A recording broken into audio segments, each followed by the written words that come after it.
On Monday, a luxury yacht sank off the coast of Italy's Sicily, reportedly due to freak weather. There were 22 people on board. 6 of them are missing, including a British tech tycoon and the international chairman of Morgan Stanley. It began as a calm morning at sea until the Coast Guard spotted a bright red ball drifting alone in the waves. At first, it looked harmless, almost childlike. But when they brought it aboard and saw what was lurking just below the surface, the ocean suddenly felt darker, deeper, and far more terrifying than they ever imagined. The Bayesian deck. The sun had not yet risen over the coast of Sicily when the crew of the 56-meter yacht Bayesian began to stir. The sky was gray and quiet, and the sea stretched out like a sheet of glass. There was no sign of trouble. The yacht was anchored near Porticello, close to Palermo, carrying its owner, British tech entrepreneur Mike Lynch, his 18-year-old daughter Hannah, and several friends and family members. It was meant to be a small celebration after months of stress and court battles. Lynch had recently been cleared of all charges related to the sale of his software company, and this trip was his way of breathing again. The Bayesian was a beautiful vessel built in 2008 by an Italian shipyard. Its aluminum hull gleamed in the sunlight, and its interior reflected luxury and modern design. The crew of 10 moved with quiet confidence. They had worked on many charters before, but this one was personal. Most of the passengers were close to the owner, and everyone felt a sense of relief. The journey from the island of Stromboli to Sicily had been smooth, and the night was peaceful. At around dawn, dark clouds began to gather on the horizon. Weather forecasts had warned of rough seas, but nothing severe. The captain monitored the radar closely. A small storm cell appeared to the north, but it seemed to be moving away. The passengers were still asleep when the first wind gusts hit the deck. Within minutes, the calm sea transformed into a wall of waves. A waterspout, a spinning column of air and water, formed suddenly off the port side. It was an unpredictable and violent force of nature that no sailor could fully prepare for. Witnesses later said, the storm came without warning. The wind roared across the deck and threw furniture into the sea. Crew members shouted instructions as they tried to secure the vessel, but the storm moved faster than they could react. The yacht tilted sharply to one side as waves crashed against its hull. Alarms began to sound, and lights flickered across the control panels. Below deck, passengers scrambled to find life jackets. Some managed to reach the upper deck, but others were trapped as the yacht started to take on water. The crew launched distress calls to the Italian Coast Guard, reporting that the vessel was in critical condition. Within minutes, the Bayesian capsized completely. The storm ripped through the area, scattering survivors into the cold Mediterranean water. Nearby boats rushed to help. The Italian Coast Guard dispatched rescue units from Palermo and Cefalù. They reached the area around 7 a.m. and began searching through the wreckage. 15 people were rescued from the sea, including crew members and a few passengers. 2 survivors were found clinging to floating debris. 1 body was recovered during the initial search. 6 people, including Mike Lynch and his daughter, were still missing. But 6 others are still missing. One of them is Mike Lynch. Divers arrived later that day to inspect the wreck site. The yacht had sunk to a depth of about 50 meters, resting on its side. Underwater visibility was poor. Strong currents and debris made it difficult to navigate. Inside the hull, overturned furniture and broken glass created a maze of hazards. The divers described the silence below as haunting. It was clear that parts of the yacht had collapsed inward during the sinking, sealing off several compartments. From the surface, the area looked calm again by late afternoon. The storm had passed as quickly as it had arrived, but the calm was deceptive. The ocean had claimed a modern vessel built to endure almost anything, and no one yet understood why it had failed so suddenly. Investigators began to mark the location of the wreck and plan recovery dives. For the families of those missing, the waiting had just begun. During rescue, one of the divers surfaced holding an object he had found near the wreck. It was a small piece of red-painted metal, perfectly smooth, with the faint letters KL14 engraved on its side. No one recognized it, It was logged as debris and placed into a storage crate, unnoticed among the twisted fragments of the Bayesian. Let's now tell you the horrific details about the wreck. Echoes of the missing.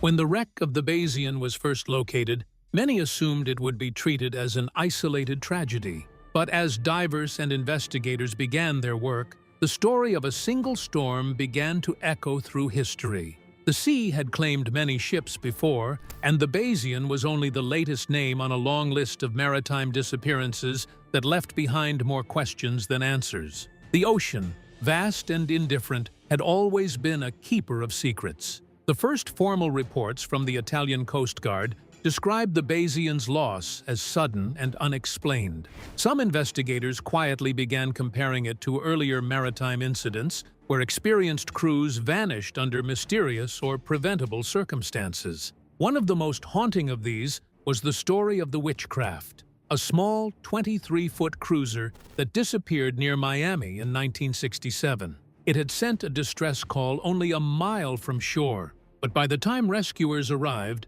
both men on board were gone. The boat was found floating in perfect condition, its lights still on. No trace of the crew was ever recovered. That same pattern of silence surrounded many maritime disasters. In 1966, the MV Darwin sank off the coast of Cornwall. Darwin perished when the pleasure boat disappeared off the Cornish coast on this day in 1966.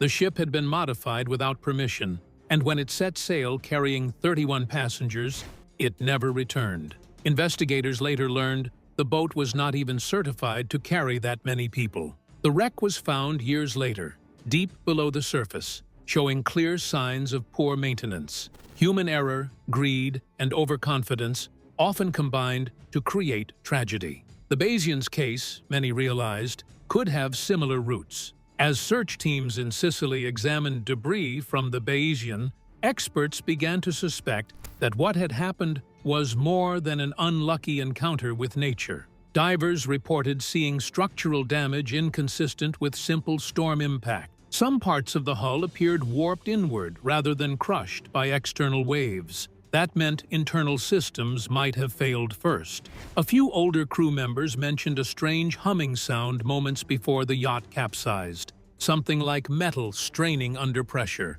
Investigators logged it, unsure of its cause. At the same time, forensic engineers working in Palermo gathered data from other yacht accidents across Europe. Their findings suggested a troubling trend. Some luxury vessels built between 2005 and 2010 had used experimental lightweight alloys that corroded faster than expected in salt water. The Bayesian, built in 2008, might have shared that risk. It was still too early to draw conclusions, but the pattern was clear. Each accident carried echoes of the last.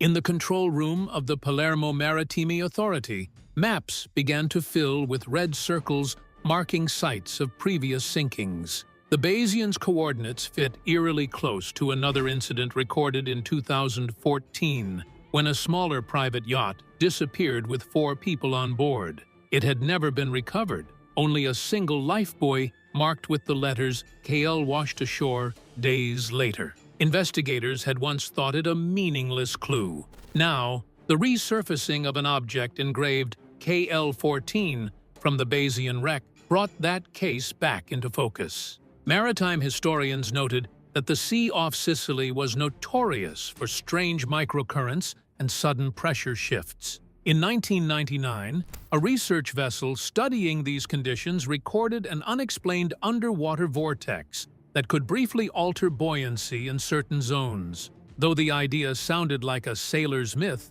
divers often said that when you were down there, the water sometimes pulled instead of pushed. The wreck of the Bayesian now lay exactly where that vortex had once been recorded. After the tragedy, the Bayesian had become a national story in Italy and a global one online. Families of the missing demanded full transparency. Journalists began digging into the ship's background, uncovering the fact that it had changed owners twice before Lynch purchased it. In a corner of the Maritime Records Office, an engineer named Paolo Rizzi was reviewing the original blueprints of the Bayesian. The plans were faded, But one note caught his eye. It referred to a modification ordered during the final phase of the yacht's construction in December 2008. The line was brief, handwritten in red ink. Roof hatch to be removed. Ensure stability test passed December 2008. Paulo frowned. That hatch was supposed to act as a secondary escape route for trapped passengers. Without it, anyone inside during a capsize would have little chance of survival. He highlighted the line and placed the document in a new evidence folder. Now, let's take you through the entire search, how the divers went in, and the chilling discoveries that waited deep beneath the water. Descent into silence. When the dive teams originally gathered at the Porticello harbor, the Bayesian rested about 50 meters below, deep enough to make every descent risky. The water at that depth was cold and murky, and the currents unpredictable. Each diver was limited to short shifts of around 20 minutes. Too long underwater could lead to nitrogen buildup or disorientation, and the wreck itself was unstable. Parts of the hull had folded inward during the capsize, and tangled cables floated like seaweed. The Italian Coast Guard had brought in their best technical divers, along with a remote-operated vehicle, or ROV, to record everything for analysis. As the first diver entered the water, his headlamp cut through the gloom like a blade of white light. The descent was slow. Bits of debris drifted in the water like snowflakes. At about 30 meters, the outline of the yacht began to appear, resting on its side.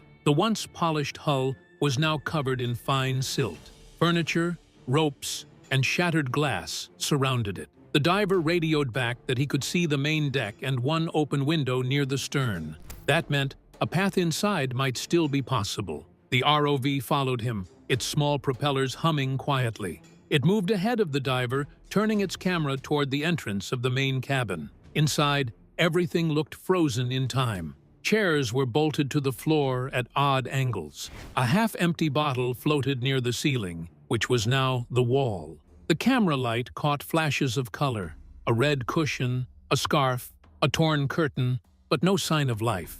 It was a strange, silent world, where everything familiar had been rearranged by the sea. Then, the ROV's camera caught something else. Near one of the hallway doors, there were faint handprints on the glass, pressed from the inside.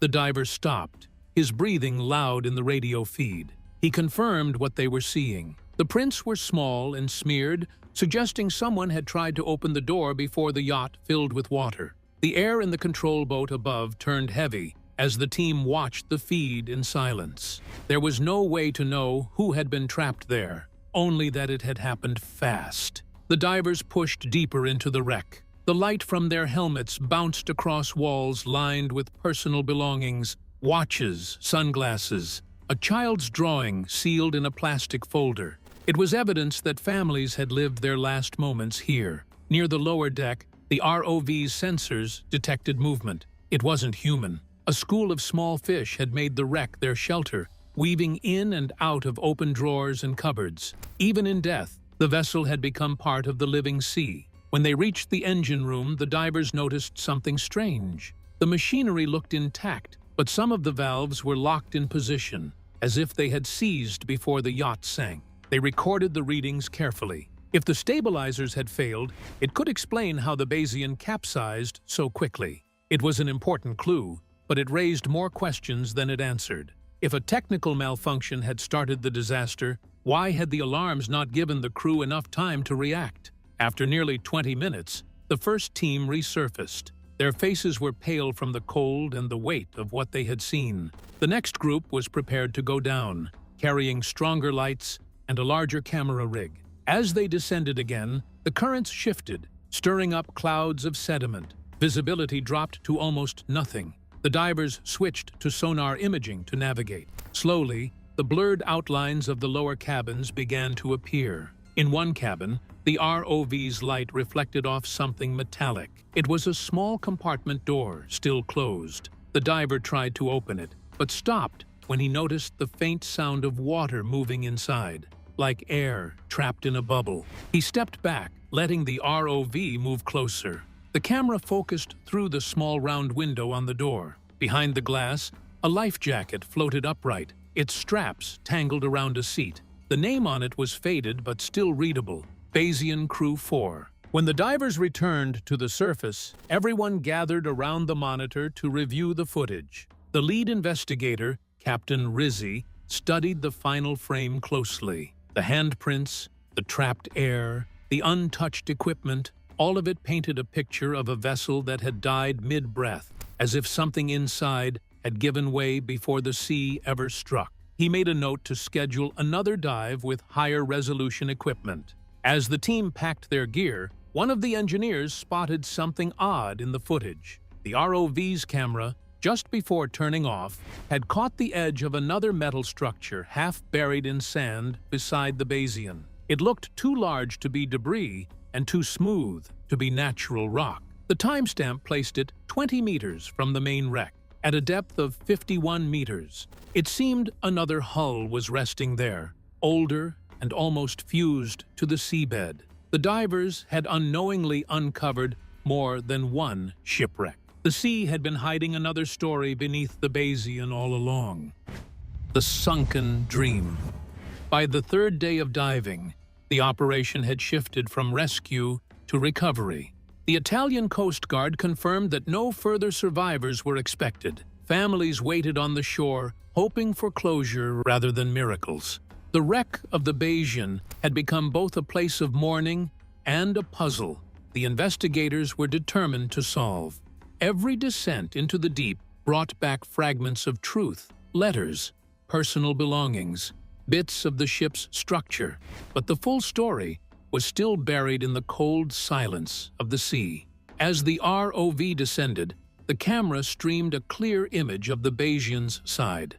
The luxury yacht, once gleaming white, now looked ghostly gray under the water's green light. The logo on its stern was still visible, curved letters spelling Bayesian.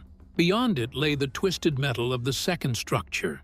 Its surface was coated with coral growth, suggesting it had been underwater for much longer. Investigators marked it for later study. For now, their priority was to document everything inside the Bayesian and recover the missing.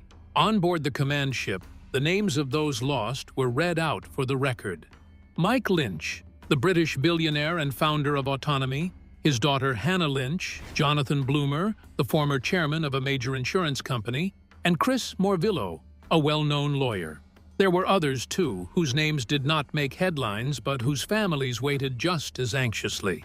Survivors had described the final moments of the disaster, how the deck tilted sharply, how furniture slid, and how the sound of rushing water filled the halls. Many said it felt like the ship had been struck from within, rather than by waves alone. Divers found the first clear evidence of that theory later that afternoon. Inside the engine control room, a wall panel had blown outward. It suggested an internal pressure surge, possibly from a malfunction in the stabilizer or ballast system. Engineers examining the footage compared it with the yacht's construction records. The Bayesian had been refitted twice since its launch in 2008, and one of those modifications involved the installation of a new buoyancy control system. Strangely, the paperwork for that upgrade had disappeared. It was another unanswered detail in a growing list. While the divers continued their search, families began arriving at the Palermo harbor. Among them was Charlotte Golunski, a British passenger who had survived with her one-year-old daughter. She sat with investigators and described how the storm had looked from inside. "It felt like the sea rose straight up beneath us," she said. "The lights went out, and then everything was sideways." There was no time to grab anything. Her statement helped establish a timeline. The yacht had capsized within minutes of losing power, leaving no chance for proper evacuation. A British mother, Charlotte Golunski, recounted the harrowing experience of saving her baby daughter, Sophia, during a yacht disaster off Sicily's coast. That night, the recovery teams returned with more footage. It showed the interior of a passenger cabin, half collapsed, with papers and photographs floating gently in the current. Among the debris was a sealed envelope marked Project KL-14, stamped August 2014. The name caught the attention of Captain Rizzi.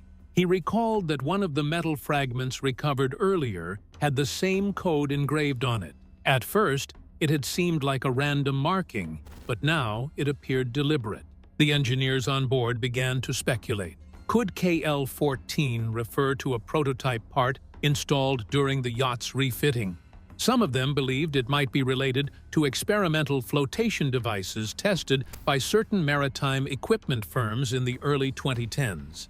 These prototypes were meant to help large vessels stabilize automatically during rough weather, but most projects had failed due to mechanical instability.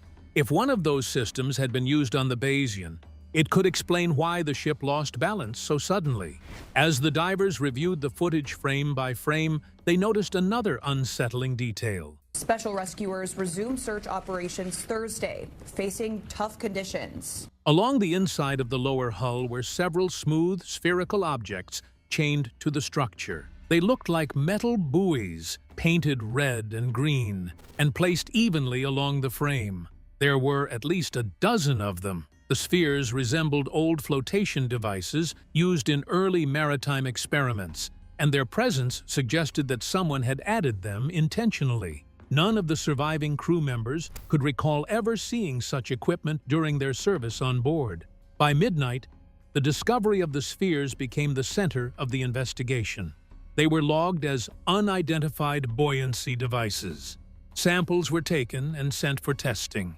The investigators needed to know if they were standard parts or something far more unusual. Captain Rizzi studied the reports late into the night, tracing every record he could find from the yacht's original builders. The researcher then set out to uncover what really caused the storm, but what he found hinted at something far beyond science. The storm's cause. The deeper the investigation went, the clearer it became that the storm alone had not caused the Bayesian to sink. Nature had played its part, but something inside the yacht had failed before the waves took control. The divers had brought back enough evidence to suggest that mechanical malfunction might have turned a fierce storm into a fatal one. The discovery of the strange red and green spheres attached to the hull raised new questions that no one was yet ready to answer. Meteorologists began reconstructing the weather conditions. Satellite images showed a small storm system moving over the Tyrrhenian Sea, but it was not predicted to cause major damage. Local fishermen had noticed a dark funnel forming near the horizon just before sunrise. They called it a waterspout, a column of swirling air and water that forms suddenly and can destroy even large ships if it strikes directly. Records confirmed that a waterspout did pass near the Bayesian that morning. However, experts said a vessel that size, built with a reinforced aluminium hull, should have survived it. When investigators searched for company records, they learned that the firm had gone out of business more than a decade earlier after several of its prototypes failed during testing. Some of the equipment had been sold privately to yacht manufacturers at discounted prices. It was possible that the Bayesian's previous owners had installed one of these systems during a refit, unaware that it was not certified for open water. The documents confirmed that a retrofitting company in Monaco had worked on the yacht's internal ballast structure, but the original engineers had not approved the modification. The discovery cast a shadow over the entire case. If true, the tragedy was not simply a natural disaster. It was the result of human error and negligence, hidden beneath layers of private contracts and expired patents. Battered by the wind off the coast of Sicily, its mast swinging in the storm. Italian authorities ordered a detailed inspection of the recovered parts. They removed one of the metallic spheres from the wreck and brought it to a naval laboratory in Palermo. The tests revealed that the shell had microscopic cracks caused by corrosion. Inside, traces of sea salt and oil suggested that water had entered the chamber long before the yacht sank. The truth was beginning to surface in 2024, and it carried the weight of every life the sea had claimed that morning. After the depths. By the end of August 2024, the recovery operation for the Bayesian had officially concluded. What began as a tragic accident had unfolded into a case of hidden design flaws, forgotten records, and corporate negligence that spanned continents and years. All 6 bodies missing from the Bayesian were eventually recovered. The last, confirmed to be Hannah Lynch, was brought to the surface on August 24th. Divers found her in one of the lower cabins, still wearing a life vest. She had been trapped by collapsed beams that blocked the exit. Her father, Mike Lynch, had been found 2 days earlier near the yacht's main staircase. When the news reached their family in Britain, there was a moment of quiet grief shared across the nation. For many, Lynch had been a symbol of innovation and persistence, a man who built his fortune through intellect and courage. His death at sea felt like a cruel irony for someone who had spent years solving the most complex problems in business and technology. The Italian authorities opened a formal investigation into the incident. Prosecutors in Palermo confirmed they were examining possible charges of involuntary manslaughter. The focus quickly shifted toward the companies responsible for maintaining and refitting the yacht. Evidence gathered from the wreck revealed that the flotation system had been modified without official certification. The faulty devices labeled KL-14 were traced back to a California firm that had gone bankrupt in 2010. Investigators learned that several of its experimental prototypes had been sold to European contractors at auction, where they were repurposed for private vessels. The Bayesian appeared to have been one of those vessels. In Palermo, a special naval engineering team began reconstructing a digital model of the Bayesian to simulate what had happened during the storm. Their results confirmed that the yacht's stabilizer system had likely failed before the first large wave hit. The failure created an uneven lift that tilted the ship by nearly 30 degrees in seconds. The crew would have had no time to counteract it. The analysis also suggested that one of the metallic spheres had ruptured, releasing compressed air inside the hull, which accelerated the flooding. When these findings were presented to the prosecutors, they realized the case extended beyond Italy.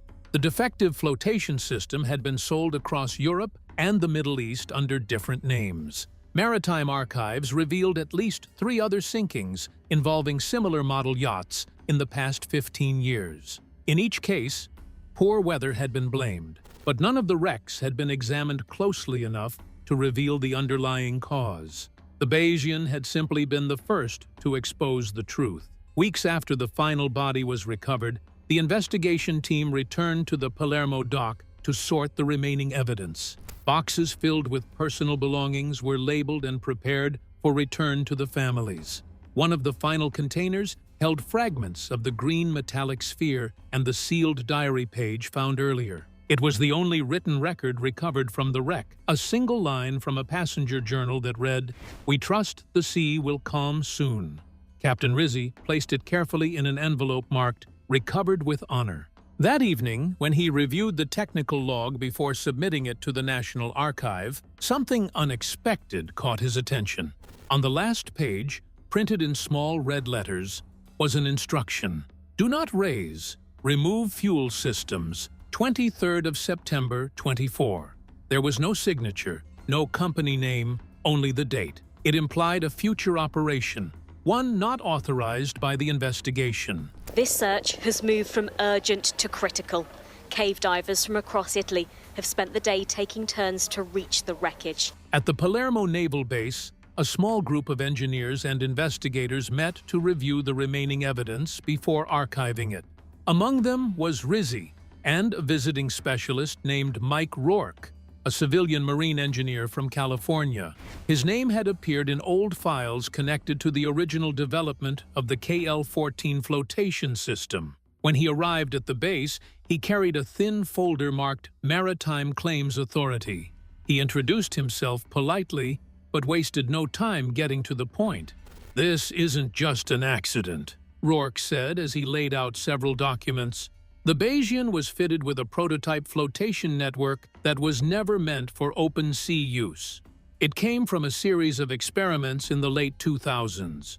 The company that built it tried to adapt oil rig technology for private yachts, but the tests failed. The systems were unstable under heavy pressure changes. After the project collapsed, some of the prototypes were quietly sold through private channels. Rizzi felt both relief and Anger. Relief, because he finally understood what had happened. Anger, because it had been preventable. The Langley envelope marked KL14 now made sense. It was not a random label or a personal code. It was the system's serial number, the same flawed design that had been installed illegally across several vessels. The Bayesian had simply been the last to reveal the truth. Today, the wreck of the Bayesian remains under restricted observation. Marine biologists visit it occasionally, noting how coral has begun to grow around the shattered windows and collapsed beams. Divers say that when the sunlight hits the water just right, they can still see flashes of red and green metal shimmering faintly below, the silent remnants of a design that changed everything. What are your thoughts on the mystery behind the Bayesian? Do you think the full truth ever surfaced, or did the sea keep its final secret?